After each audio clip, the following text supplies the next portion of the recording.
পড়ছিলাম রক্তকরবী, কলমে সাবিহাতুল সাভা, পর্ব সংখ্যা 22। ঘরের বাতাস যেন হঠাৎ করেই ভারী হয়ে আসলো।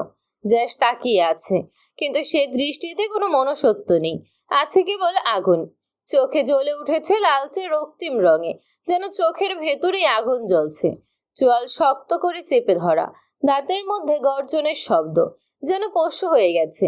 ঘামে ভেজা কপালে রক্তের মতো লাল একটা দাগ স্পষ্ট, সম্ভবত পুরনো যুদ্ধের চিহ্ন। জেসের গলা দিয়ে বেরোয় গম্ভীর বরফ ঠান্ডা গলা। তুমি জানো না তুমি কার সাথে খেলছো করবী। করবীর মনে হচ্ছে ওর সামনে একটা দৈত্য দাঁড়িয়ে আছে, যার চোখে দয়া নেই, ভালোবাসা নেই, আছে শুধুই ধ্বংস। করবী আরো খেয়াল করলো আজ জেসের চোখ বরফ ঠান্ডা হালকা ধূসর। রংটা এতটাই হালকা যে মনে হয় তার চোখের ভেতর দিয়ে তাকালে হৃদয় জমে যাচ্ছে।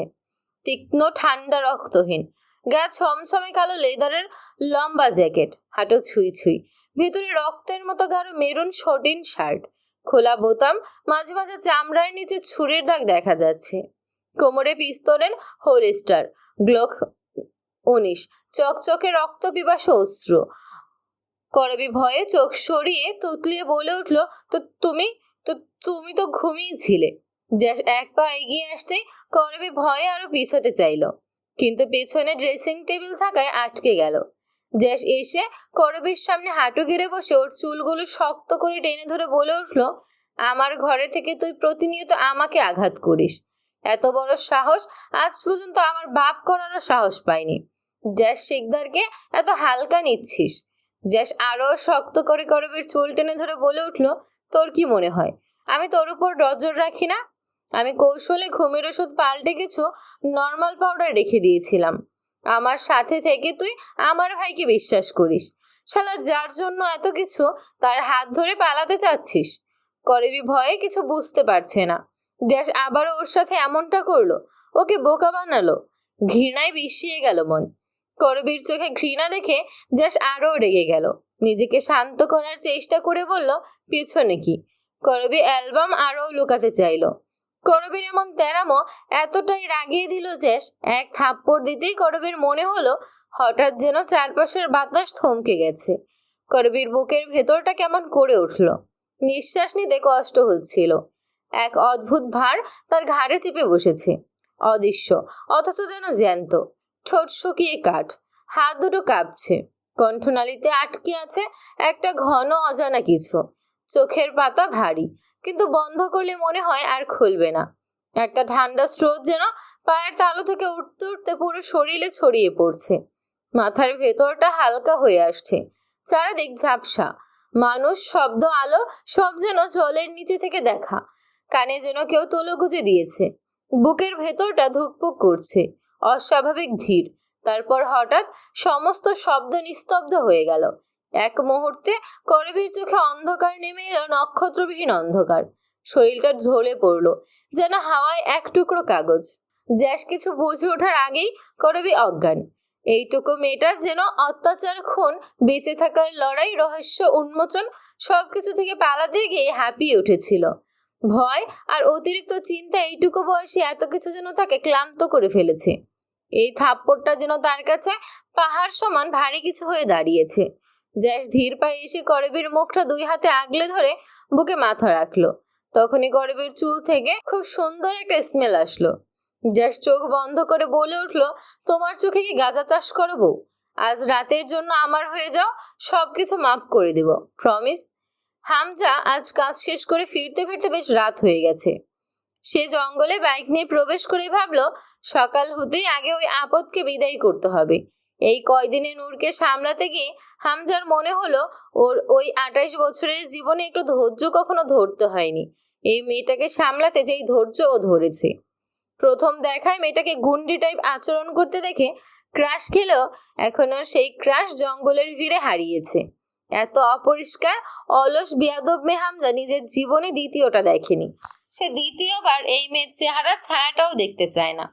বাইক সাইডে রেখে হামজা গেট খুলে ভেতরে এসে সবকিছু শান্ত দেখে লাইট জ্বালিয়ে চোখ বন্ধ করে নিল। পুরো রুম ময়লা এলোমেলো হয়ে আছে, অথচ পরিপাটি থাকা হামজা বের হওয়ার আগে নূরের হাত পা বেঁধে রুমে বন্দি করে পুরো রুম গুছিয়ে গিয়েছিল। এই জঙ্গলি মেয়ে ছাড়া পেল কিভাবে?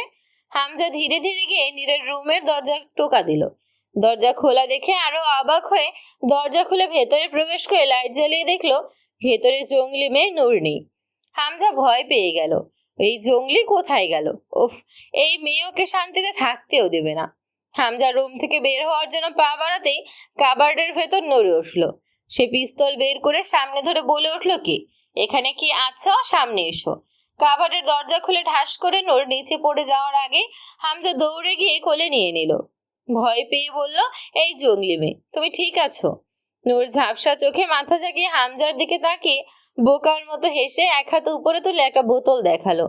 নূরের হাতে বোতলটা দেখতে হামজা ঠাস করে নূরকে নিচে ফেলে দিল। এই মেয়ে মাতাল হয়ে কাবার্ডের ভেতর বসেছিল আর হামজা তো ভয় পেয়ে গিয়েছিল। কিন্তু এইগুলো খুঁজে পেল কিভাবে?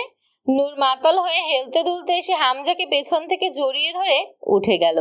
হামজা ওকে ধাক্কা দিয়ে সরিয়ে দিয়ে চলে যেতে নূর বোতলের দিকে তাকিয়ে হেসে গেয়ে উঠল, আজ আমি মাল ছাড়া কারো নয়, এইটুকু খেয়ে কি নেশা হয়? আজ আমি মাল ছাড়া কারো নয়, এইটুকু খেয়ে কি নেশা হয়? বেশ করে খাবো মাল, হব আমি বেসামাল, করি না আজ কি আর কাউকে ভয়। আজ আমি মাল ছাড়া কারো নয়, এইটুকু খেয়ে কি আর নেশা হয়? ধুল ধুল মেজাজটা কেমন হবে, গলায় একটু ডালো বুঝবে তবে। এই সাদা কালো দুনিয়াটা দেখবে রঙিন, এমনি কামাল করে এই আলাদিন। কৃষ্ণ নয় অমৃত জানবে, এই ধাক্কা দিও না পড়ে যাবে।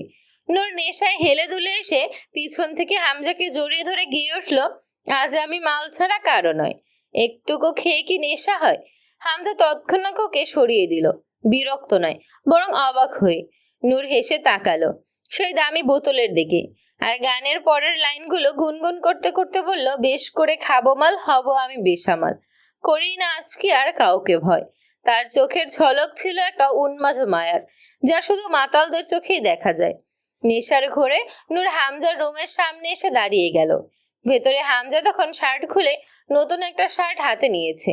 দরজার ফাঁক দিয়ে আলো ঠিকরে পড়ছিল নূরের মুখে। সেই মুহূর্তে নূর এগিয়ে গিয়ে হামজার হাত ধরে নিজের কোমরের দিকে নিয়ে গেল। হামজার মুখ গম্ভীর হয়ে গেল, মুখ দিয়ে শব্দ বের হলো না। শরীরটাও হালকা কেঁপে উঠল, গলা শুকিয়ে এলো। সে ধীরে করে বলল, নূর এখন না, যাও তোমার রুমে প্লিজ। কিন্তু নূর, সেই মাতাল নূর, হঠাৎ নিজের শার্টের বোতাম একে একে খুলতে শুরু করলো।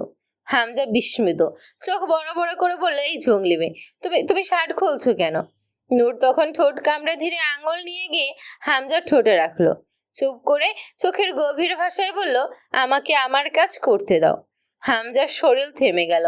গলার কাছে নূরের নিঃশ্বাস স্পষ্ট টের পাচ্ছিল সে, কিন্তু তার মন দ্বিধায় দোল খাচ্ছে। নূর তো এমন নয়, এই পাগলামি, এই ঘনিষ্ঠতা সবই তো নেশার ঘোর। হঠাৎ সে নিজেকে সামলে নূরের কাঁধে হাত রেখে ধীরে ধীরে সরিয়ে দিল।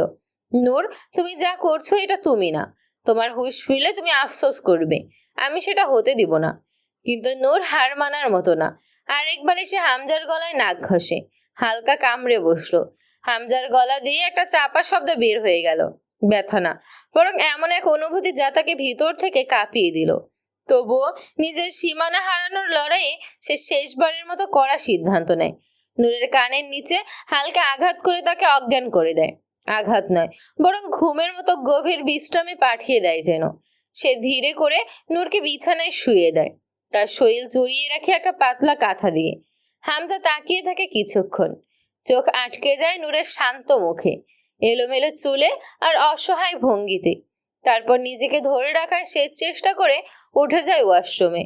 শরীর ঘামে ভিজে গেছে, কেবল উত্তাপে না, লড়াইয়ে। যেখানে আইন চলে না সেখানে মুখোমুখি দাঁড়িয়ে দুইজন মাফিয়া কিং, জ্যাস ও মেহরাব। মেহরাবের পরিচয় সবসময় গোপন থাকলেও জ্যাস সবকিছু জানে। জ্যাসের চোখ লাল রাগে, বারবার মেহরাবকে নিষেধ করার পরও সে একই ভুল আবার করেছে।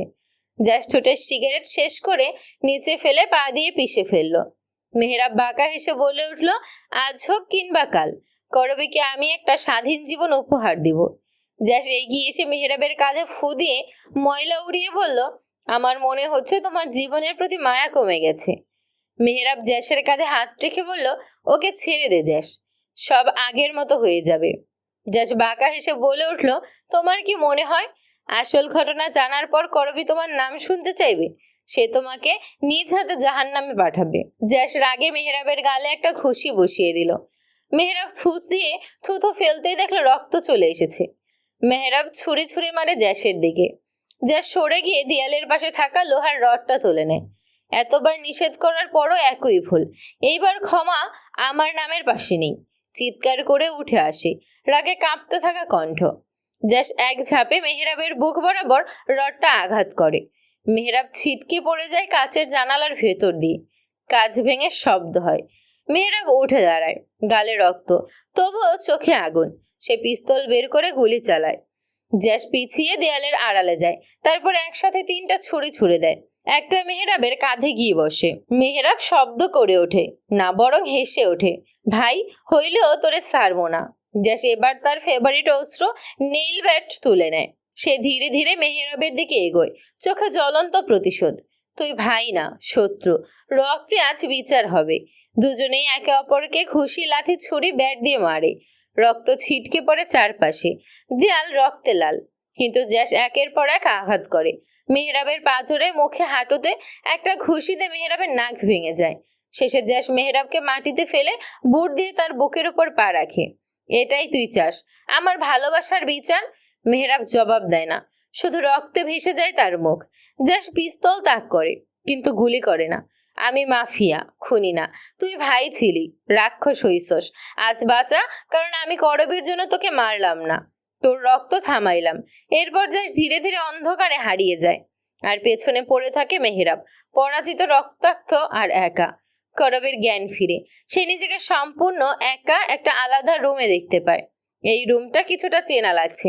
করবী ভালো করে তাকিয়ে দেখলো এটা সেই রুম, যেই রুমে ও প্রথম রাশিয়ায় চোখ খুলেছিল।